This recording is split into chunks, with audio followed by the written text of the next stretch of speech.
అందరికీ నమస్కారం।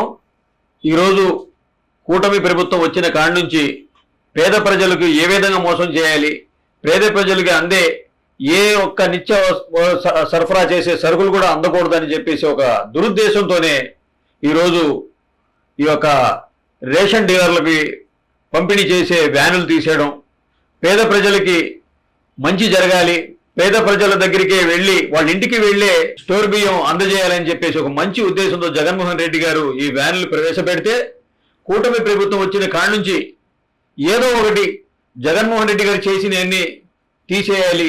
ఉదాహరణకి ఆరోగ్యశ్రీ కానీ, అలాగే ఈ యొక్క రేషన్ డీలర్లకి రేషన్ సప్లై చేసే ఆటోలు కానీ అందరికీ మేమేదో చేసేస్తున్నామని గ్రాఫిక్ చేసి ఈరోజు అధికారులు వచ్చిన కూటమి ప్రభుత్వం కావాలనే దురుద్దేశంతోనే పేద ప్రజలకి ఎన్ని విధాలుగా మోసం చేయాలో అన్ని విధాలుగా మోసం చేస్తూనే ఉంది। మొన్న కరెంటు బిల్లుల మీద పేద ప్రజల నడ్డి వీల్చి వాళ్ళ మీద భారం మోపడం జరిగింది। మరి ఈరోజు పేద ప్రజలు ఎక్కడో కొండ ప్రాంతం పై భాగాన ఉండే వాళ్ళు కూడా వచ్చి కిందకు వచ్చి రేషన్ డిపో సరుకులు తీసుకునే వెళ్ళేవాళ్ళు। గతంలో జగన్మోహన్ రెడ్డి గారి హయాంలో ఇవన్నీ వాళ్ళ ఇంటి వద్దకే అన్ని చేకూర్చాలనే మంచి విధానంతో ఈ యొక్క ఆటోల్ని ప్రవేశపెట్టి ఆ ఆటోలో ఒక డ్రైవర్ కానివ్వండి, ఒక హెల్పర్ కానివ్వండి, 9,000 మంది పైచీలుగా వర్కర్స్ కి, నిరుద్యోగులకు కూడా ఒక ఉద్యోగం ఇచ్చినట్టుగా ఆయన ఒక మంచి సంకల్పంతో ఈ యొక్క ఆటోలు ఏర్పాటు చేస్తే ఈ యొక్క కూటమి ప్రభుత్వం వచ్చిన తర్వాత వాళ్లే వచ్చి స్టోర్ దగ్గర బియ్యం తీసుకోవాలి అని చెప్పేసి ఈ యొక్క దురుద్దేశంతో మళ్ళీ ఈ యొక్క పాత పద్ధతిని అమలు చేయడం జరిగింది। గతంలో కూడా మేము చూస్తున్నాం, వృద్ధులు చాలా మంది వచ్చేసి నానా అవస్థలు పడి లైన్లో నిలబడి పొద్దున గనక కొండపై ప్రాంతం నుంచి పేద ప్రజలు దిగి వచ్చి స్టోర్లో ఇచ్చే సరుకులు తీసుకెళ్ళడానికి వచ్చి పొద్దు నుంచి సాయంత్రం దాకా పడిగాపులు కాసిన రోజులు। మరి ఆ రోజు ఈ యొక్క విధానాన్ని ఉండకూడదు, పేద ప్రజల ఇంటి వద్దకే స్టోర్ బియ్యం పంపిణీ చేయాలి అనే ఒక మంచి సంకల్పంతో జగన్మోహన్ రెడ్డి గారు ప్రవేశపెట్టిన ప్రతి పథకాన్ని కూడా ఈ కూటమి ప్రభుత్వం చంద్రబాబు నాయుడు కావాలని కుట్ర పన్ని పేద ప్రజలకి భారం మోపుతున్నారు। అదే జగన్మోహన్ రెడ్డి గారి హయాంలో ఏ ఒక్క మంచి పని చేసిన పేద ప్రజల కోసం బాదుడని కరెంట్ ఛార్జీల మీద ఇగో పెట్టడం అయింది।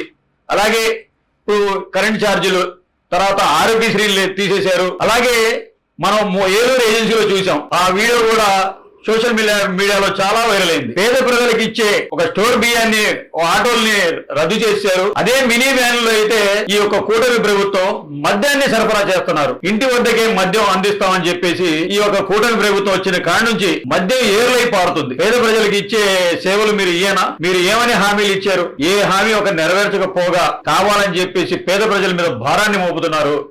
ఈ యొక్క పేద ప్రజలకు మీరు మేలు చేస్తున్నామని మీరు చెప్పుకుంటున్నారే తప్ప మీరు పేద ప్రజలకు ఎటువంటి మేలు చేయడం లేదు।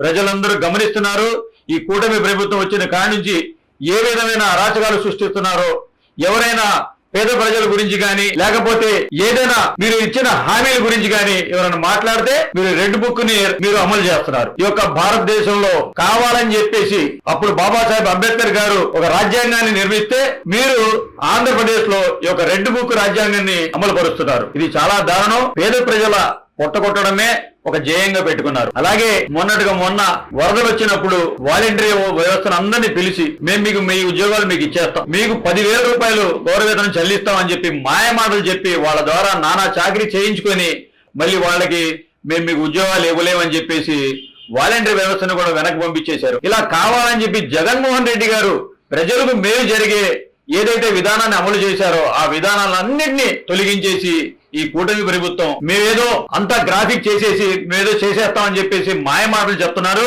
మీరు ఏదైతే పేద ప్రజలు కడుపు కొట్టారో, ఏదైతే వాలంటీర్ వ్యవస్థని వెనక్కి పంపించేశారో, ఏదైతే మీరు ఆరోగ్యశ్రీని తీసేశారో, ఏదైతే మీరు మద్యాన్ని ఏర్లై పారిస్తున్నారో ఏది మర్చిపోదు ఈ వైఎస్ఆర్ కాంగ్రెస్ పార్టీ। ప్రతిదీ గుర్తుంచుకుంటుంది, దానికి మూల్యం చెల్లించక తప్పదు రానున్న రోజులు అని చెప్పేసి ఈ మీడియా ద్వారా హెచ్చరిస్తున్నారు।